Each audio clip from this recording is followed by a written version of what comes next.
Well, good morning, ladies and gentlemen, and welcome to the first MLA session for today. My name's George Scott, and I'm a cattle producer from southwest Queensland, and I'm also a director on the MLA board, having been elected to the board at the AGM last year. Thank you for coming along today. During this session, you'll be hearing about some key areas of work over the last financial year and the outcomes being achieved on your behalf. We have 3 presentations today, and the speakers will cover a wide range of R&D and marketing investments. There will be time for questions at the end of each presentation and general questions again to these presenters at the end of the presentations. You'll see there are a number of microphones around the room. Please make use of them when we invite you to at the end of the sessions. Our first presenter is Dr. Alex Ball.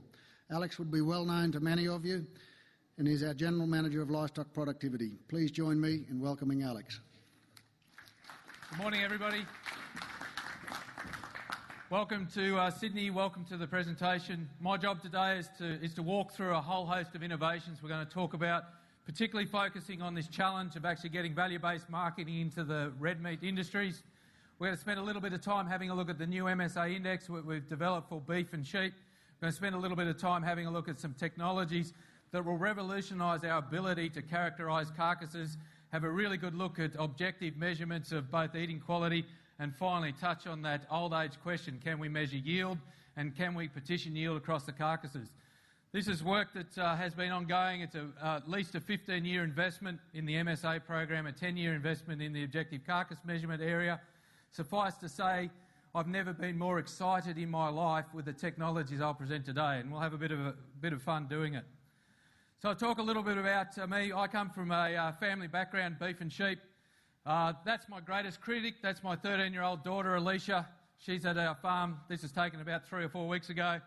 She's actually one of our stakeholders. My wife and I farm sheep and beef in the glorious New England district, although Angus Hobson tells me the Monero is better than the New England, and in my lifetime I've never heard that statement, so we're in times of change. Now, I have 3 daughters, and anybody knows that if you have 3 daughters, you have challenges, but I have 3 other challenges. They're all agriculturally orientated, they love their beef and they love their sheep. More importantly, they help out at calf marking. Anybody knows how devious little girls can be? Yes, there are ladies in the audience, right? They were starting to help me with the ear tags, and I started to work out, oh, that's a bit interesting, because all the 3 girls' ear tags were going into heifer calves. And all my ear tags were going into steer calves. So you can work out over a couple of years, suddenly my cow herd went down and their cow herd goes up. So I say I'm virtually a beef farmer now. I'm virtually a beef farmer because I virtually farm on behalf of my daughters. So let's have a look at some other things that are happening with the index. We've got this new MSA Index. It's about the beef industry, it's about the sheep industry, it's about giving back a true measure to producers of a real indicator of eating quality. We'll have a look at how it performs across the national herd. We now have a metric to measure the national herd. We can see what the on-farm management and genetic effects do to the index. I'll characterise a few things, and then I'll really get excited because I'll have a crack at some technology. So let's go. So what are the key measurements? This is the challenge of the industry at the moment. A lot of the key measurements, which are the interactions between producers and processors, many of those are subjective. So if we can improve those, we actually get much more confidence in the relationship between processors and producers. We actually get to the stage I'm saying about building confidence, credibility, accuracy and transparency in the relationship between processors and producers. And it comes from both sides. Producers get more confident in that, processors get more confident in. We get this transparency of information. We can actually start to really have a true influence on value-based marketing for the red meat industries. So I'll talk a little bit about the on-farm measurement, I'll talk a little bit about the eating quality. The challenge that we've had is how can we objectively measure eating quality in carcasses? What can we do with beef eating quality? The MSA program predicts the beef eating quality in each individual muscle for a range of cooking methods across a range of time. So we've got the best engine in the world for predicting consumer requirements of beef. If we can actually use that information to predict carcass quality, what would actually come out of that? So some very good scientists led by Rod Polkinghorne, John Thompson, Peter McGilchrist, and I had a little bit of an influence, decided to say if we took the measurements of an individual muscle and we applied it for the cuts that those muscles represent, if we then applied the most common cook method and took that score, we could proportionally weight the carcass for the true eating quality potential of that carcass. So we take 39 cuts, we weight it by the Cook method, we actually sum them together, divide it a little bit about the weight, and we come up with a true index. Now that looks all gobbledygook, doesn't it? This is exactly what we do. We take the cuts, we take the values that are predicted for those cuts, we weight them according to the size of the cuts, and we come up with an index. Now this index is free of any post-farm intervention. It is a true measure of what producers have done on farm with management and genetics to reflect eating quality. So we can use it. We now know that ranges between 50 and 75. We know the higher number is better. And we know that if we continually increase that number, and that's the challenge for the Australian beef herd, and I'll talk about the Australian lamb flock in a minute, we're doing the same thing, we can actually continually reinforce the challenge of increasing consumer acceptability of beef and lamb across Australia. So we have this standard measure of time, we have the index now available through MyMSA, we can do evaluation of our genetic information programs and our management strategies. We can benchmark suppliers of cattle all the way across the country with a common language. This is the thing, it doesn't matter whether I'm a beef producer in Gippsland or I'm a beef producer in Cloncurry, the index is a common standard for every beef producer in Australia. So we can look at regional effects, we can look at seasonal impacts, and we can debunk a couple of the myths that sit out there in industry. And what I'm excited about is if I take animals that have this index, I can show that for the key cuts across the body, I get a change. So if I'm at a 55 index animal, I'm capable of doing a 3-star cube.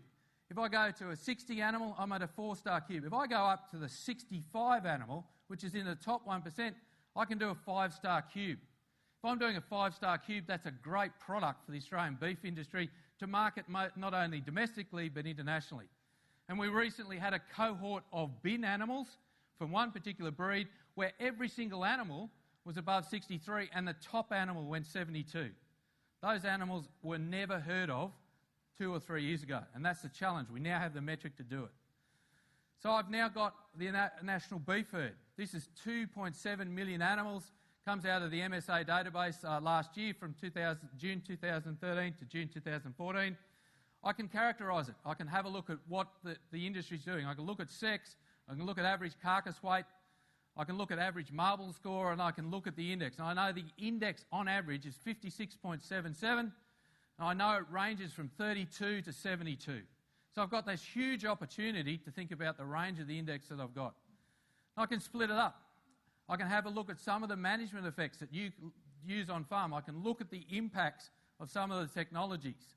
So I now know that the benefits I get out of HGP with regards to carcass yield and other growth performances, I need to weigh that up with a slight detriment in terms of our eating quality. I can characterise that by that graph. And I know there's as much range within HGP utilisation as there is across HGP utilisation. So there's opportunity to increase wherever you go. I can then split it up and I can say, what about grass and grain? And people have said to me, you know, one's better than the other or one's not as good as the other. Well, I can tell you there is much more variation within grass or grain than there is between grass and grain. And the challenge for me is there are grain-fed animals that have an index of less than 50. And there are grass-fed animals that have an index less than 50. There are grain-fed animals in the mid-60s. There are grass-fed animals in the mid-60s. Our challenge is to move the whole entire beef herd well into the 60s over the next couple of years. And I think that's a challenge that the industry now has the tools to actually look at. And I can look at states, and I will do this quite well. So I can look at New South Wales, Queensland, South Australia, Western Australia, Victoria, and everybody tells me that they've got the best beef. Again, there's as much variation within state as there is across states, and we now have the metric of doing it. So we can say that we have quality beef in every state of Australia, but we also have challenges in every state of Australia with the fact of getting that quality beef up. So my challenge to you as a beef producer, if you're not above 55, you need to do something about it. If you're above 60, you've done a great job. If you're above 65, you're really producing the best beef in the world, and there is no other metric to do it other than that. I can look across month and I know there's variation, so seasonal impacts are not being driven by the index. And I've got a percentile band, so like we've done in the beef industry and the lamb industry with the genetic programs, I can tell every producer, every single animal that goes through the MSA database, 3.6 million animals a year, I can characterise exactly where they sit. I can tell you whether in the top 1%, the top 5%, the top 50%, or whether you've got the challenges of being in the lower 5% or lower 1%. We've never had a tool in industry that enables us to do that. It's a great tool.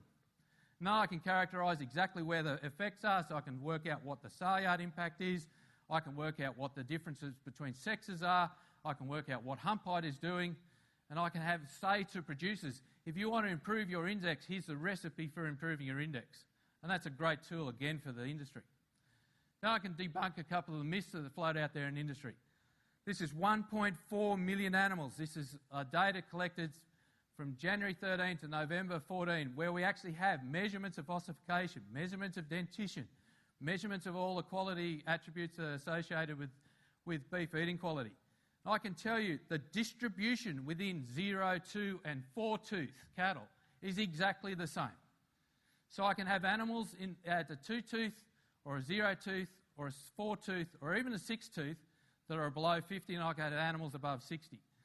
I can have animals even in the 8 tooth category that are performing in the top 1% of Australian beef performance.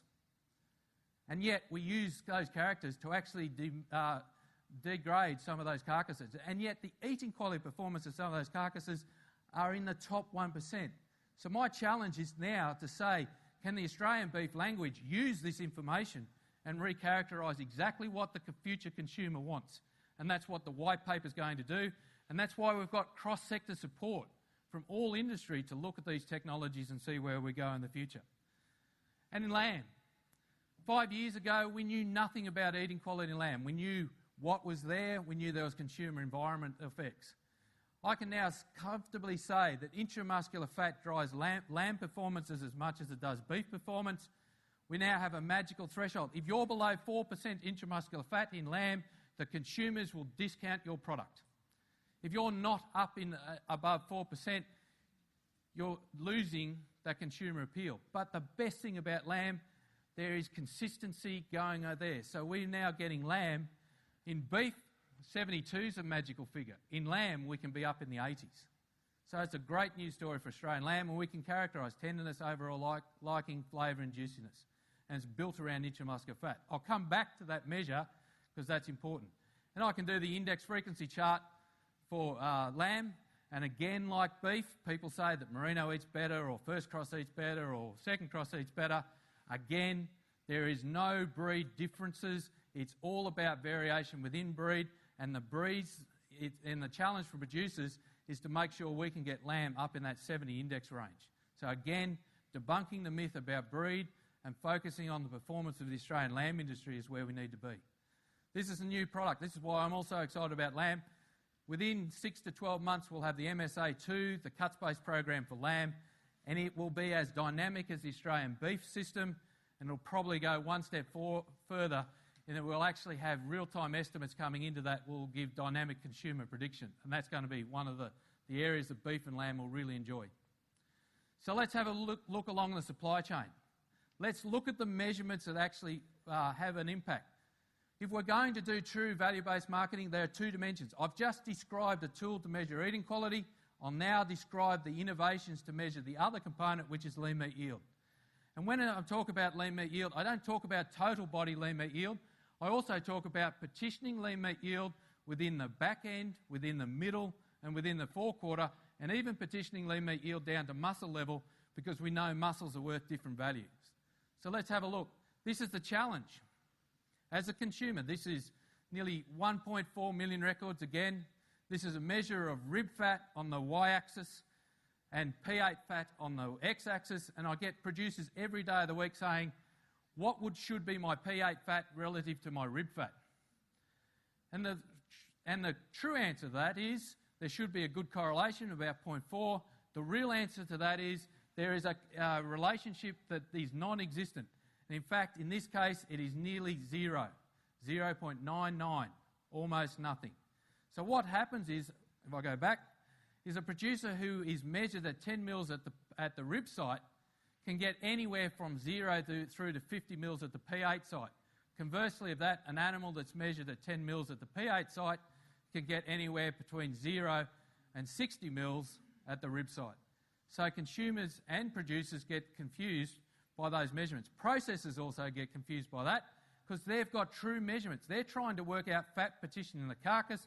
They're trying to work out yield prediction from this fat partitioning, and they've got the same depot with vastly different measurements at the same time. So how do they use that information? So we need to build the tools to give them confidence to put this in place as well. So let's have a look. We've got to find more objective measurements of fat, muscle and bone. And I'll talk about bone density a little bit more. We've got to find these because they have implications for the beef and the sheep industry. We've got to find it because objective carcass measurement will enable greater grading accuracy, and it will more importantly give industry the confidence to put a system in place that will truly measure the performance of the beef and the sheep industry. And I can tell you, we've been looking for technologies for the last 15 years, and I've done the great job a scientist could do. I've tried about 8 or 9 different technologies with my colleagues, and I've failed miserably on every single one of them. We've tried ultrasound, we've tried probes from the US, we've tried probes from Europe, we've tried pig probes and everything like that, all spectacular failures. But we've found a few that work. I'll talk about the Keramatec probe from Denmark, I'll talk about hyperspectral imaging, I'll talk about DEXA and SEXA, and my colleague Christine Pitt and her group have really been at the forefront of CT technology. I'll talk about the new camera system, and I'll talk finally about integrating it across the supply chain. So the measurement of fat. This is a Danish pork company. They produce a great tool. It's called the Fatometer. Righto? Fatometer. Really clever people in Denmark. They describe it down to a T. This Fatometer works on a very interesting part. It works on the fact that you send a small electrical current into the tissue and it can work out whether that tissue is fat or muscle. So we can actually do with the Fatometer something that's quite clever. We can measure depth of fat and muscle. More importantly, we can potentially measure intramuscular fat. And if we get really excited by these technologies as well, and I'll talk about the Danish pork company, that's an upside down pig, so don't get too excited about that image. That's going across 2,000 ultrasound detectors to measure carcass performance in the pork industry. It does a great job in the pork industry. The problem with sheep and beef, once you remove the hide, you actually put bubbling in the fat. So a technology that works in pork does not work in beef and lamb. So that's why we've got to find our own technologies. We have our own unique situation. This is the Fatometer. This is the first prototype. We've had it in WA. It will measure C-fat, it will measure fat depth, it will measure muscle depth, it will measure intramuscular fat, and we're trialling it at the moment. Our challenge is it only measures these at the cold carcass at the moment, but we're trying to work out how to measure it in the hot. This is what it looks like. It sends those needles into the meat. These are lamb chops that have got different levels of fat, 2 different levels of fat, and that needle going in will give us actually not only fat and muscle, but it'll give us the distribution of fat and muscle. And that's important for the lamb industry because now we have a real-time measurement of intramuscular fat. A real-time measurement of intramuscular fat underpins MSA Mark II.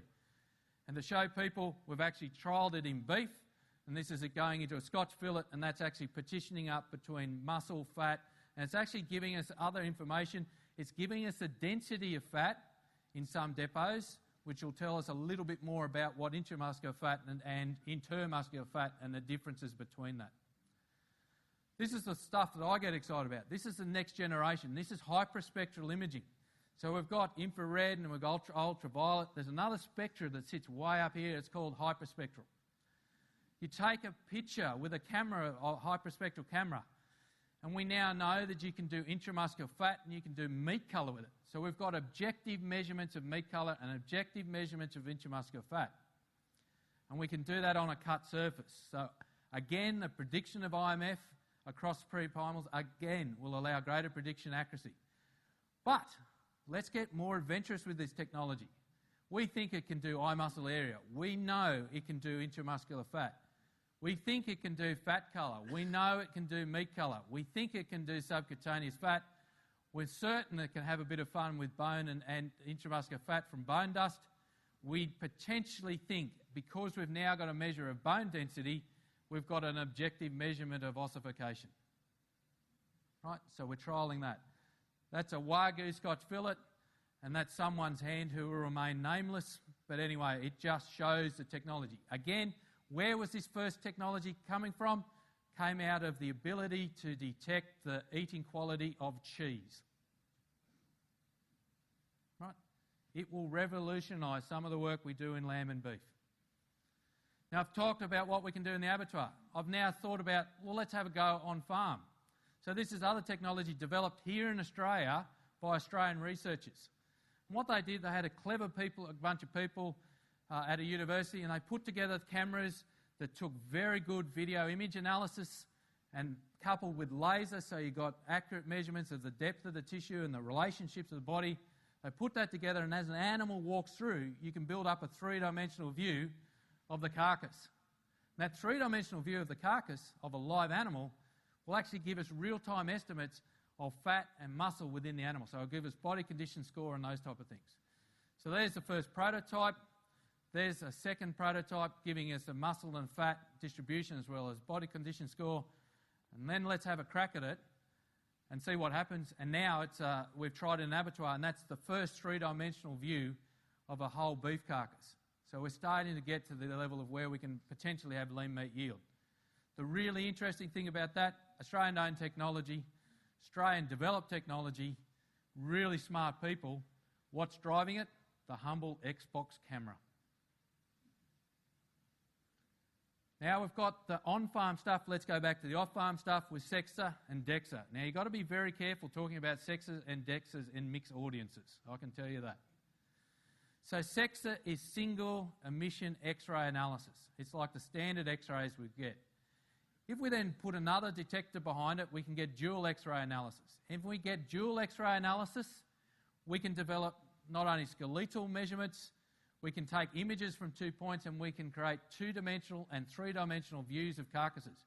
Because we've got that DEXA technology, we can then split it up into fat, muscle and bone within the regions of a carcass. And the Sheep CRC, JBS and other partners are heavily involved in Scott's technology, are heavily involved in developing up the Sexa and DEXA technology for the sheep industry. So we can take images. This is a lamb leg that's actually with a DEXA image, partitioning up between fat and muscle and bone. And that's the first image of a DEXA image of a beef carcass. And I'm quite excited because not only will we be able to do real-time estimates of lean meat yield or yield within different regions, again, this is another tool that potentially will give us a real-time estimate of ossification across the whole carcass. The really key thing is the DEXA unit operates at 15 lambs a minute and potentially at 7 or 8 beef carcasses a minute. So it's real-time on the slaughter floor, delivered information back to producers. When we get really excited, we get out to CT technologies, and we're mucking around with three-dimensional CT technologies. And just to prove a point, 20 years ago, a PhD student in Armidale started with the first human CAT scanner to look at qualifying the difference in live animals of lean meat yield. We put animals through a particular human CAT scanner. This is the first work that we did. We ran them through a human CAT scanner in Sydney Hospital. And we identified that in a live animal, you can take real-time estimates of lean meat yield. You can separate eye muscle area, you can do lean meat yield, you can do IMF, all from CT units. 18 years later, that same PhD student is now delivering that technology out to the beef industry and the lamb industry. And that's exactly the exciting part that we want to see. So let's have a look at this all in practice. Hopefully this will work. Courtesy of JBS and Scott's Technologies, this is the first images coming out of the Bordertown plant where we've actually integrated a lot of these technologies. Christine Pitt's group has been involved in a lot of the automation through MDC programs, developed up what's now called the LEAP system for lamb. It has potential for beef, but let's have a look at how it performs. The carcasses go through and we take a DEXA, we're just now taking a DEXA image. So as those carcasses go through, we get the first estimate of lean meat yield across the whole carcass. So we've got lean meat yield across the whole carcass. But because we've got DEXA, I can actually tell you lean meat yield in the hind quarter, lean meat yield in the saddle, and lean meat yield in the quarter. Because I've got DEXA unit, I'm now cutting between the 4th, 5th rib, and I've now got a tolerance of 2 millimetres of that cut. So I'm putting meat in the right place in the saddle, I'm putting meat in the right place in the forequarter. I've now got a completely automated place because I can now take the leg off at the perfect junction. So again, I'm getting maximum meat yield in the areas which are important, into the short loin. And I'm not losing wastage in that hindquarter. So I'm taking that short loin and I'm putting it on a conveyor belt. As it comes through, you can see, and we'll see in a minute, that's actually giving me a real estimate of the lean meat yield in that area. I now take a hyperspectral image of the front and the back end of that saddle. And that's what that little flash is. That's telling me intramuscular fat, it's telling me meat colour, it's telling me fat colour. Then, because I've taken an image of both sides, I can instruct the system to chime and feather it within a 4 millimetre tolerance of the eye muscle.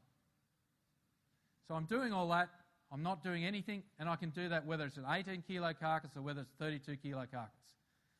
Because I've got all that information, I'm now putting it into the rack and the saddle. I'm doing fully automation of that component.